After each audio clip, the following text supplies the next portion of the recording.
Olá pessoal, tudo bom? Essa é a aula 6, Arquivos. Ao longo de nossa trajetória aprendendo programação, a gente vem sempre aprendendo novas ferramentas para se lidar com um grande volume de dados. Desde laços, desde for, a gente já consegue processar, fazer uma repetição de centenas, milhares ou milhões de dados. O problema sempre foi em interagir com o usuário.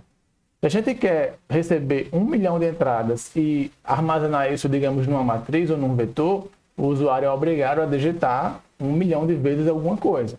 Da mesma forma, quando a gente acaba de processar, a gente precisa exibir para o usuário nossa resposta. Porque a gente sabe que quando o nosso programa for finalizado, quando eu encerrar a execução do programa, os dados que estão ali na memória, mais especificamente na memória RAM, eles são perdidos ao final da execução. A memória RAM, que é onde os programas executam, é uma memória volátil. Quando o programa encerra, quando o computador desliga, acabou. Tudo que estava armazenado ali se perde. No caso, nosso programa armazena os dados somente em curto prazo. Ele recebe, processa alguma coisa, apresenta e depois finaliza. Nesse curto prazo que ele está executando, os dados existem. Quando o programa para de executar, os dados deixam de existir. Então, isso é um problema, né? A gente não quer ficar sempre tendo que interagir com o usuário para ele digitar tudo o que a gente precisa e apresentar imediatamente na tela o que a gente quer mostrar para ele. Há de ter uma forma de persistir os dados, uma maneira de aumentar a vida útil desses dados, fazer com que esses dados persistam, existam durante um período mais longo. No caso, dois mecanismos básicos de persistência de dados são os arquivos e os bancos de dados. Nessa aula a gente vai ver o que é um arquivo no nosso computador e como eu manipulo arquivos de texto em Python. E o que é um arquivo? Eu estou no Windows, certo? No Windows eu abri a pasta que está em D2 pontos. A gente pode simplificar isso aqui e pensar que é o HD. Então tem um HD no meu computador, que ele é chamado de D2 pontos. Dentro desse HD eu tenho uma pasta arquivos e dentro dessa pasta eu tenho esses 4 arquivos. Aqui eu tenho um arquivo de texto que tem terminação TXT, eu tenho uma foto que tem terminação JPEG, uma música MP3 e uma planilha XLSX. E dá para ver pelos ícones também que cada arquivo desse, a depender do tipo, ele é processado por um programa diferente do meu computador. No caso, o Windows é um sistema operacional. E todo sistema operacional vai ter um sistema de arquivos, uma forma de organizar os arquivos. O Windows organiza em pastas, que também são chamados de diretórios, e arquivos. E aí o próprio sistema operacional, o próprio Windows, é responsável por dizer quais programas vão rodar quais arquivos, a depender da extensão. Então, esse ícone aqui que tem um lagartinho, é porque eu tenho no meu computador o programa Notepad++ e eu configurei para que arquivos TXT abram no Notepad++. Da mesma forma como eu tenho cada terminação estando associada a um tipo de programa. É como se quando eu clicasse aqui, né, para abrir esse arquivo, o sistema operacional roda o programa Notepad++, então coloca lá na memória o código-fonte do Notepad++ e indica: olha, Notepad++, você vai abrir o arquivo que se chama arquivo de texto, que está lá em D2 pontos, arquivos. A gente clicar aqui dá até para ver o caminho completo, né? Então, o caminho completo dessa pasta é D2 pontos, contra a barra, né? Barra invertida, arquivos. Da mesma forma, quando eu dou um duplo clique aqui em foto, o Windows vai dizer qual é o programa que executa arquivos JPEG. Aí ele vai lá, executa aquele programa, que significa transfere aquele programa para a memória, e aí o programa abre esse arquivo.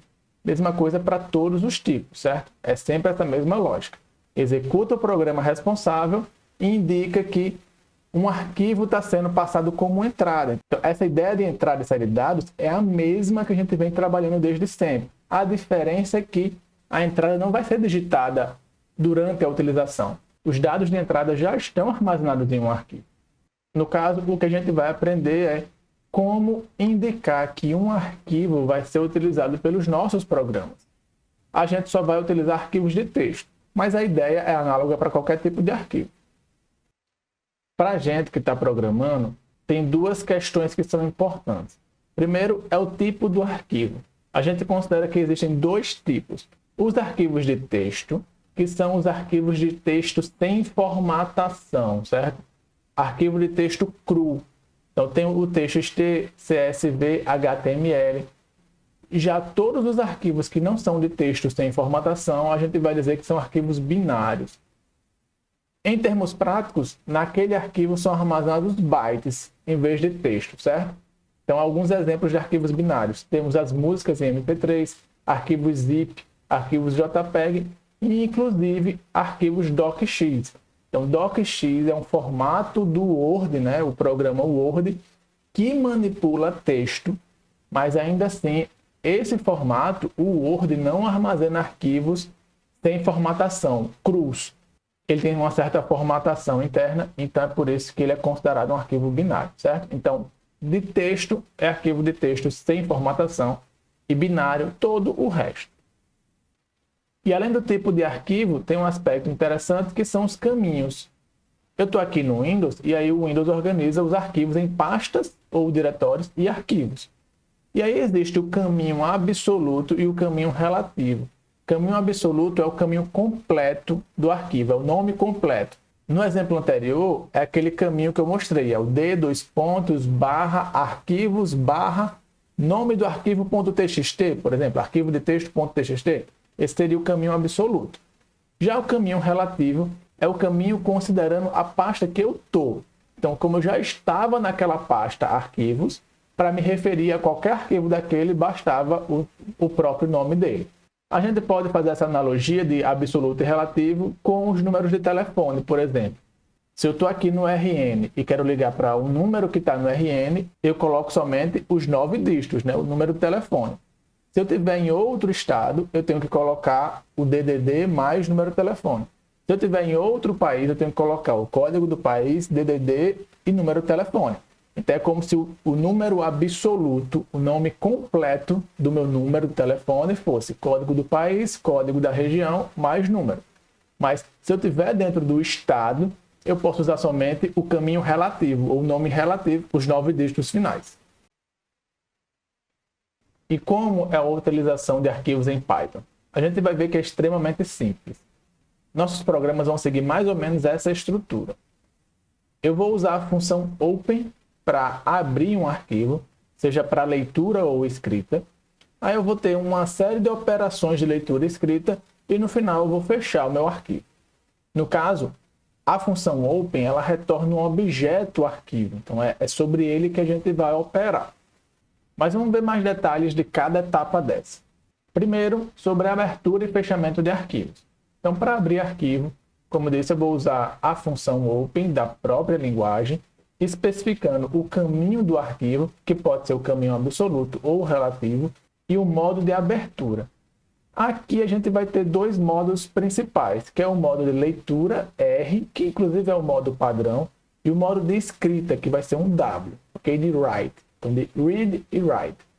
E para fechar um arquivo, sempre vai ser o método close do objeto. Então, aqui eu criei o objeto referente ao arquivo, e aí no final eu vou fechar. Para leitura e escrita, a coisa já não é tão simples, mas também a gente vai ver que não tem nenhum mistério. Para ler arquivos, ou seja, para pegar os dados que estão lá naquele documento e transferir para o nosso programa. Como é que a gente vai fazer? A gente tem 4 métodos principais. Tem o método read, que vai ler todo o documento de uma vez e colocar numa certa string, certo? Então, eu coloquei aqui texto completo, porque ele pega tudo.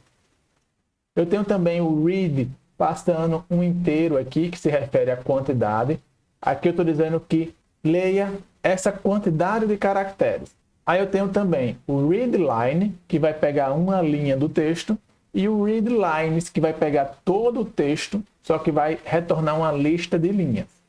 A gente vai ver que diferentes métodos vão ter diferentes aplicações. Então, a gente sempre vai analisar.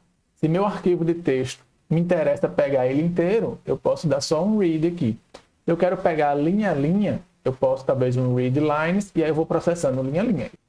Isso vai variar para cada caso, mas em geral, essas 4 operações aqui, elas resolvem 99% dos problemas que a gente vai precisar na leitura de arquivos.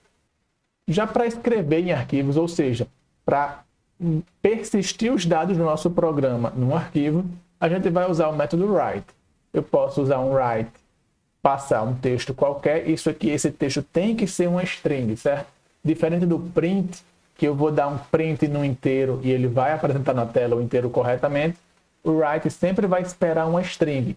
Então vai ser comum a gente ter que converter antes. Os inteiros, os flutuantes, os booleanos, a gente vai ter que converter na hora de escrever no arquivo.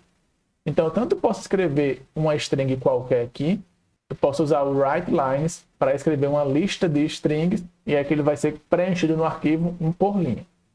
E é basicamente isso. Essas poucas operações que vimos cobrem 99% dos problemas que a gente vai ter para manipular arquivos de texto em Python.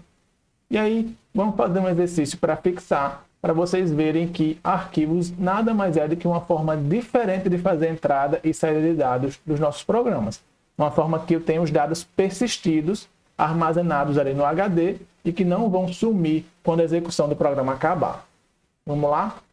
Então aqui eu tenho, implemente um programa que calcula a média de uma turma de 20 alunos em uma prova e salva o resultado em um arquivo chamado media.txt. Considere que as notas estão armazenadas em um arquivo chamado notas.txt. Então, gente, o que é que a gente vai fazer? Eu vou resolver esse problema. A gente vai resolver esse problema sem utilizar arquivos e vai ver o que é que eu tenho que modificar nele para fazer essa entrada e saída com arquivos. Vamos lá, e como é que ficou o código? Aqui eu separei meu programa em entrada de dados, processamento e saída, como de costume. Nem precisava, né, fazer essa entrada armazenando numa lista. Mas bem, para ficar mais organizado, foi assim que eu fiz. Então, primeira parte do programa, eu crio uma lista para as notas e para cada aluno dos 20, eu recebo a nota dele, que é um float, e armazeno aqui na lista. Quando está tudo armazenado, eu vou fazer o somatório das notas. Então, o acumulador soma notas, para cada nota acumulo. Quando eu acabo de acumular, eu divido essa soma pela quantidade de alunos e calculo a média, para finalmente imprimir a média da turma usando o print no final. Problema trivial que a gente já resolveu 1 milhão de vezes. E como é que eu faço para, ao invés de ter o usuário digitando a entrada, essa entrada ser feita a partir do que está no arquivo notas? Tá aqui, olha. Aqui está o arquivo notas. No arquivo notas eu tenho uma linha, uma única linha, com as várias notas dos 20 alunos. Por simplicidade, eu coloquei aqui números inteiros, certo? Mas lembrando que isso aqui podem ser números reais. Então, eu posso ter tranquilamente aqui. E aí, como é que eu faço essa adaptação? No caso, a gente vai ter que abrir aquele arquivo, né? Então, abrir o arquivo aqui, a gente vai colocar arquivo notas, vai receber open e o nome do arquivo. Como o meu programa main está na mesma pasta de notas, eu posso colocar somente o nome relativo, né? O caminho relativo. E como eu vou fazer uma leitura, eu vou colocar aqui o modo R, de read. Na verdade, esse é o modo padrão. Nem precisava, mas deixa aqui, certo? Para ficar mais claro. E aí, eu abri o arquivo, ok? Então, quer dizer que eu posso agora ler esses dados. Como é que eu vou fazer isso? A gente viu vários métodos diferentes para ler arquivos. No caso, como meus dados estão organizados numa única linha, e eles são todos os dados, eu tanto poderia utilizar o read, que lê tudo, como eu poderia utilizar o readLine, que lê uma linha. Aqui, no caso, tanto faz, certo? O ponto é que o que eu recebo é uma string, certo? Então, eu tenho que lembrar que o que eu recebo é uma string. Então, nessa string, eu tenho várias notas. O que é que eu faço para quebrar essa string e pegar cada nota individualmente? Eu posso fazer um split, certo? Que é o que a gente já tem feito. Então, aqui eu posso fazer aqui notas, vai receber notas de string, ponto split. Então, lembrando que, por padrão, o split divide a partir de espaços, que é o caso aqui, certo? Então, cada nota está separada por um espaço. Eu posso usar o split dessa maneira. Lembrando que notas ainda é uma lista de string, certo? Ainda não é uma lista de float. Eu vou ter que levar isso em consideração na hora de processar. Mas vejam que isso aqui encerra minha entrada de dados. que é que eu devo fazer agora? Fechar esse arquivo, certo? Então, arquivo notas.close. Como é que fica aqui essa primeira parte? Vou botar tudo junto aqui. Eu abri um arquivo em modo leitura, o arquivo chamado notas.txt. Peguei todo o conteúdo dele e armazenei em notas string. De novo, aqui poderia ser readline, porque todo o conteúdo é uma linha mesmo. A partir dessa linha eu quebrei e coloquei nessa lista de notas. E aí, tendo essa lista em mãos, eu posso fechar o arquivo, porque eu não vou usar ele mais. Então, fechei o arquivo. Isso encerrou minha entrada. Então, a gente vai para o processamento. O que é que eu tenho que fazer? Acumulador zerado. E a diferença é que nota aqui é uma string, né? Então, eu vou ter que converter isso aqui para um float. Então, para cada nota da minha lista, eu converto aquele texto para float e acumulo. Depois calculo a média. E processamento é só isso. Fica basicamente a mesma coisa. Outra coisa que vai mudar é a saída de dados. Eu não vou mais imprimir isso aqui na tela. A questão pede para escrever em um novo arquivo chamado media.txt. Então o código vai ser muito parecido. Eu vou abrir um novo arquivo aqui. Arquivo media. O nome dele, a questão desse, media.txt. E o modo de abertura vai ter que ser escrita, write, tá? Então eu abro esse arquivo para leitura, vou escrever nesse arquivo. Então, write. O que é que eu vou escrever? Eu quero escrever a média. Só que a média é um float. Eu tenho que converter isso para string usando a função str. Da mesma forma como a gente usa int, float, eu vou usar str para converter, certo? Então, imprimo no arquivo e lembre-se de fechar o arquivo. E é isso. Está finalizado o programa. Vou comentar isso aqui, que eu não quero que apareça. Então, veja que no meu programa não tem interação com o usuário via console. Quando eu executar, ele vai abrir esse arquivo, processar esses valores, calcular aqui a média e salvar a média no arquivo media.txt. Vamos lá? Ó, tanto que quando acaba de processar, ele até cria o arquivo aqui, certo? E se eu abrir, vai estar aqui a média 55.045, que é a média de todo mundo que estava aqui, ok? Vejam como é simples, vejam como a ideia é a mesma. A diferença é só que, ao invés de receber dados do console, do usuário no console, eu vou ler um arquivo. Em vez de imprimir no console, eu vou imprimir no arquivo. Obviamente que isso pode ser misturado, certo? Eu posso ter uma parte da operação digitada pelo usuário, uma parte dos dados lidos de um arquivo. Eu posso salvar em vários arquivos diferentes no meu mesmo programa. A gente vai ter alguns exercícios na lista que vão exercitar esse aspecto. Mas o conteúdo básico de arquivos é esse. Espero que vocês já consigam resolver a primeira parte da lista sem maiores problemas. E no momento síncrono a gente vai complementar esse assunto vendo diferentes modos de abertura. No exemplo dessa aula a gente viu de leitura e escrita. E vai ser basicamente isso mesmo, só que existem diferentes tipos de abertura para a escrita que a gente vai conhecer. Aí também vai ver erros que são comuns ao utilizar arquivos. E nesses erros comuns vai ver como resolver eles, inclusive utilizando uma forma mais eficiente de abrir arquivos. Depois, vai falar de alguns formatos de texto que são muito comuns, que são CSV, HTML e JSON, e vai ver outros também. Mas, por enquanto, a gente vai trabalhar sempre com TXT bem cru, bem basicão. E, por fim, a gente vai ver que o arquivo, ao processar o arquivo, é como se tivesse um cursor controlando de onde eu leio e para onde eu escrevo. E vai ver como controlar esse cursor com alguns métodos também do próprio objeto arquivo. E é isso, gente. Bom trabalho na lista. Até o encontro. Até mais.